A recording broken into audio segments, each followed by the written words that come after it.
Nutty Putty Cave.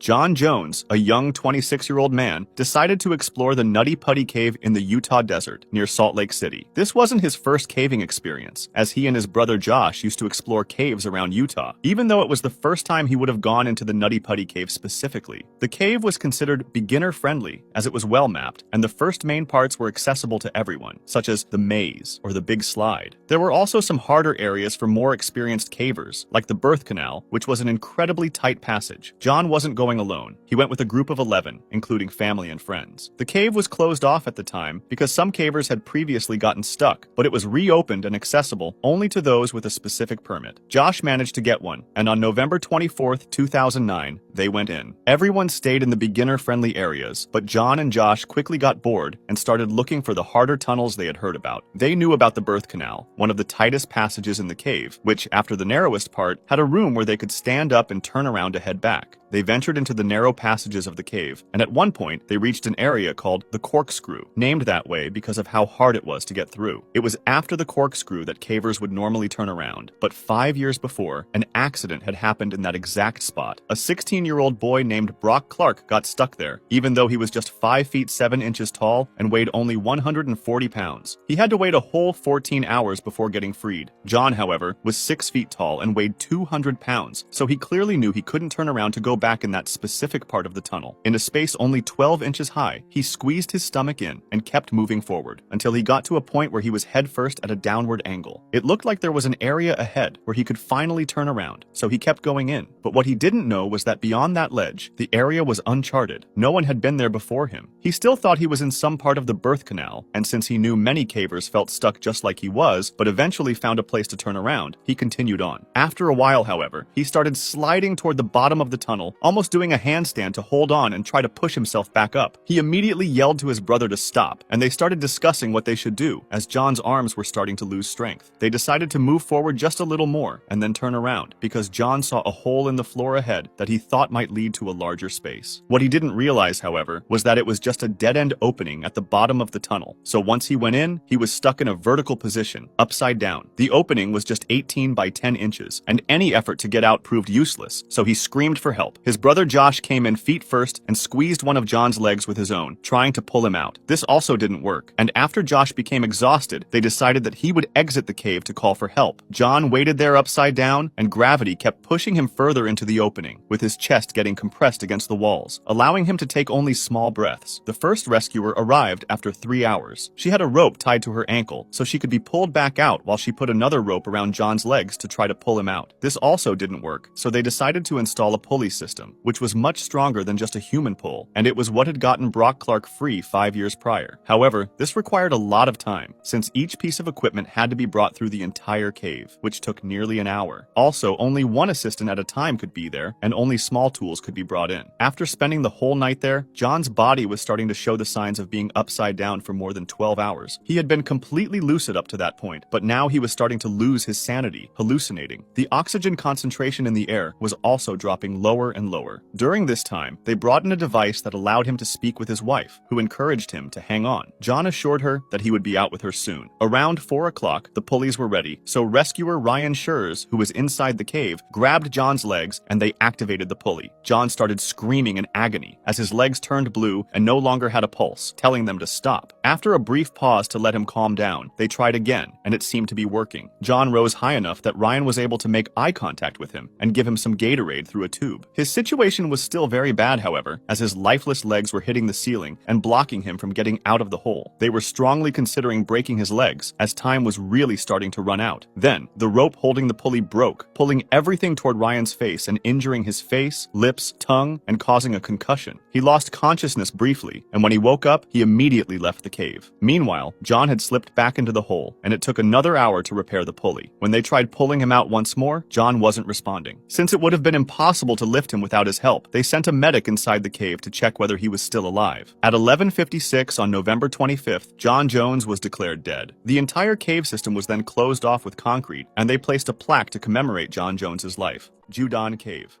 Two friends, Wang Yuan and Wang Tao, were highly experienced divers who wanted to enter Judan Cave in China to break their own personal depth record. Someone had previously placed a guideline that extended for 525 feet, but they wanted to extend it by another 35 feet, aiming for a total depth of 558 feet. This plan would require them to leave the existing guideline for some time, and because those depths are already dangerous, doing so would have significantly increased the risk. However, they were not only diving experts in general, but also had already completed 15 dives in the cave's northern entrance, so they felt quite confident. They even decided to do a practice dive in open water to reach 500 feet, just to see what it would be like and identify potential problems. Unfortunately, Tao had to skip the practice dive due to illness, so Yuan went alone, and everything went smoothly. On April 18, 2014, after months of preparation, they decided it was time to begin their dive. They estimated it would take about 20 minutes to reach their target depth, and they would only be able to stay there for a few minutes before starting their ascent. Even just a few extra minutes at those depths would require many additional hours of decompression. They also estimated it would take about 3 hours and 50 minutes to get back to the surface safely, allowing enough time for the pressure to not be too harsh on their bodies. Time was of the essence, as every minute mattered. When they started their descent, they noticed that visibility was greatly reduced because of the rainfall in the days prior, but they decided it was not bad enough to postpone the dive. Under normal conditions, divers could usually see about 50 feet ahead, but on that day, visibility was only about 6.5 feet. As extra safety measures, they had previously placed air tanks at various depths, each containing the appropriate gas mixture for that depth. Additionally, a friend named Pei stayed near the cave's surface to assist if needed. Yuan's role was to keep them on the guideline, while Tao's role was to place arrow markers along the line to indicate the direction back to the cave entrance. At such extreme depths, having the correct gas mixture is crucial because both nitrogen and oxygen can become problematic under high pressure. They followed all the guidelines carefully, switching tanks at the appropriate depths. However, around 538 feet, Yuan suddenly felt as though he might lose consciousness. Realizing they needed to ascend to counter these symptoms, and considering they were only 13 feet beyond the established guideline, with visibility around half that distance, they turned back toward the line and the surface. Yuan led them to where the guideline should have been, but they were met with a terrifying situation. The guideline was gone. They searched desperately, hoping to feel or spot it, and eventually found it. But now, there was another problem. Their panic at losing the line had caused them to breathe faster, which consumed more gas than normal. By the time they rediscovered the line, Yuan's cylinder for that depth was nearly empty, so he had to switch back to his main tank, which contained surface air. This was far from ideal. Although he initially felt okay, around the 393-foot mark, he began trembling involuntarily. They desperately needed to reach their next set of cylinders, which were at 243 feet, about 150 feet away. Yuan still had hope until he looked down and saw Tao stuck under a rock. Because of the low visibility, Tao had accidentally swam into the rock and gotten wedged there. Yuan also noticed that Tao wasn't attempting to free himself, but was instead shining his light at his neck, signaling that he was running out of air. Yuan immediately gave Tao an emergency mouthpiece, and Tao freed himself. They resumed their ascent with very little air left, sharing what remained. After some quick calculations, they realized they had roughly 3 minutes of air before it would be gone. Tao was extremely fatigued, and Yuan had to pull him by the arm. When they were about 300 feet from the surface, Yuan checked his air supply again and saw there was only enough for one person to ascend another 130 feet. Fortunately, about 50 feet away were the next set of cylinders they had placed earlier. Suddenly, Yuan saw Tao float past him, rising upward and disappearing in the murky water. Yuan knew Tao must have lost consciousness because he made no attempt to hold on. Yuan swam after him as quickly as he could, but he couldn't see Tao anywhere. With his tank about to run dry, he had to reach the next set of cylinders before searching again. He quickly got to those cylinders, switched tanks, and went back to look for Tao. As he descended once more, he still couldn't find him. His new tank began to run low, so he had to ascend again to the next set of cylinders. Unfortunately, those cylinders were placed at a higher depth because they were meant for use in shallower water, and they would be extremely dangerous to use at deeper depths. If someone were to use those tanks and descend too far, they would risk nitrogen narcosis, a state similar to drunkenness, as nitrogen is absorbed too rapidly. Despite this risk, Yuan still tried to go deeper in search of Tao. At some point, he lost consciousness briefly, and although he woke up moments later, it was the warning sign that he needed to get out immediately. He attempted to follow the necessary decompression stops on the way up, but in his panicked and weakened state, he ascended faster than he should have, stopping for about 3 hours instead of the nearly 4 hours required. Upon surfacing, Yuan immediately told Pei what had happened. Shocked, Pei dove in to search for Tao, but soon realized Yuan might also be in serious trouble because of his rapid ascent. Matter of fact, when Pei returned to the surface, he found Yuan showing symptoms of both nitrogen narcosis and decompression sickness. As soon as Yuan removed his regulator, he began vomiting and twitching. retching, experiencing severe dizziness. They had no choice but to abandon the immediate search for Tao in order to get Yuan urgent medical help. By this time, Yuan was in agonizing pain, especially in his legs. Fortunately, rescuers arrived quickly, but before anyone could re-enter the cave, they needed a full day to plan and gather the correct tanks for those depths. By then, it was almost certain that Tao had died, and the following day, his lifeless body was found at a depth of 176 feet. Yuan spent several days in a decompression chamber, but ultimately made a full recovery.